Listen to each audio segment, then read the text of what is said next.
Vse skupaj se je končalo pričakovano. Končalo se je z izglasovano zaupnico in to natanko s tisto večino, ki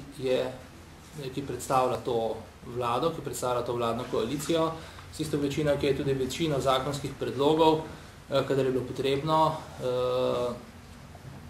sprejela, uveljavila svojo voljo v skladu koalicijsko pogodbo ali tudi ob njej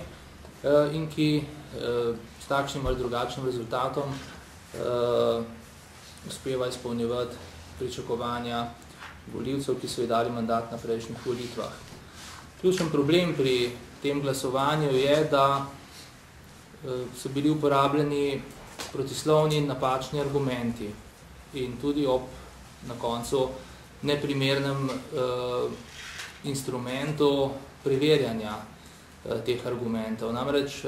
predsednik vlade se odločil za glasovanje o zaupnici, ki je vzvod, ki služi predvsem ugotavljanju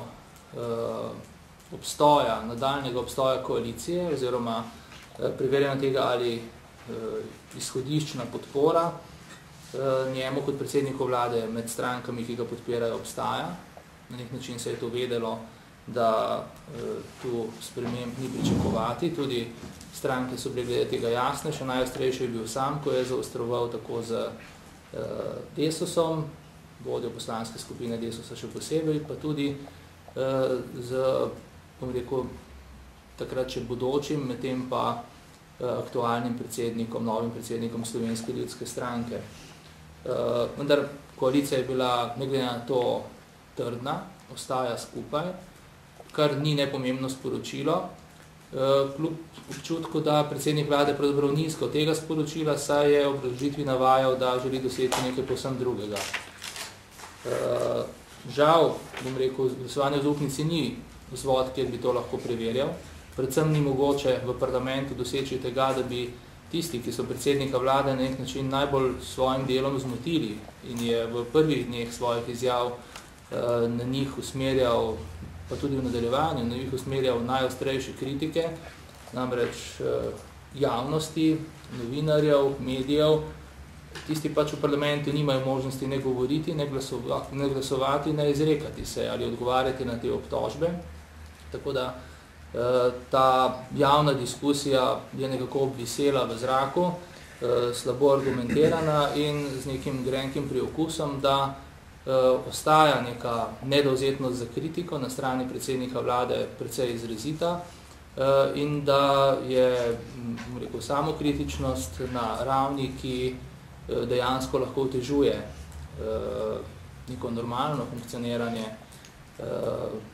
parlamentarne demokracije z vsemi institucijami,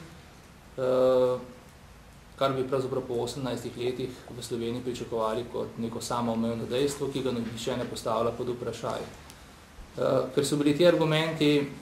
ki jih je predsednik vlade izmenoma navajal v vseh teh dneh, med seboj tudi izključujoči. Nekaj časa so se nanašali na koalicijske razmere, nekaj časa na opozicijo, potem na če naj tako rečem, volivce, koliko naj bi neprimerno volili na predsedniških volitvah in ob referendumu, pa tudi na medije in opozicijo, in na medije in javnost sploh. Ostaja v zraku, kaj je pravzaprav bil ključni razlog, ki je predsednika vlade navedel k tej izraziti dramatizaciji stanja v Sloveniji, izrazito dramatičnega prikazovanja ogroženosti, v kateri naj bi se vlada nahajala, kar naj bi oteževalo normalno delo, predvsem v času predsedovanja.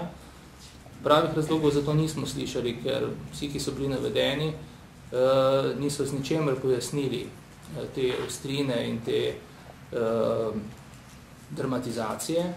Tako da obstaja nek slab občutek, da se utegne, sploh ob ponovljenih grožnjah, da utegne se odstop predsednika vlade zgoditi v naslednjih tednih ali mesecih, ponovno nek občutek, da gre za nekaj drugega, o čemer ni bilo dovolj slišati. Ključen problem tega pa je, da so ministri, da je ta vladna ekipa ravno s tem načinom prikaza stanja in s tem neko neizrečenim razmislekom, saj javno neizrečenim razmislekom, ki so vodili predsednika vlade k takšnemu ravnanju v zadnjem tednu, na nek način najbolj moteni pri svojem delu. Namreč nobena od kritik ne javnosti, ne opozicije, ne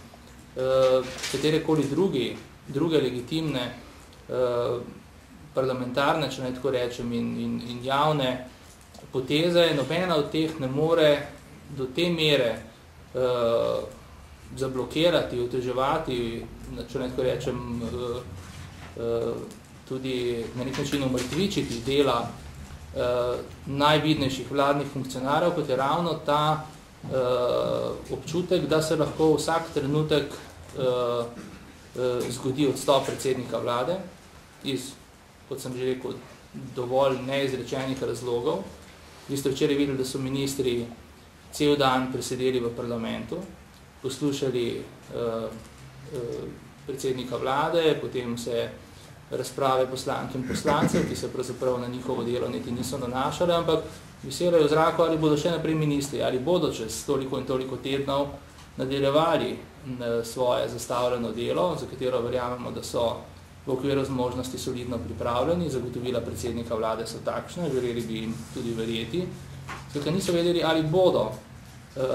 to delo lahko upravljali in kakšna je torej njihova gotovost glede pričakovanj, ki lahko imajo sami. To je problem in ostaja problem. Ob tem bi želel opozoriti, da ta diskusija, ki je bila včeraj zelo izrazita pri predsedniku vlade, da je velik problem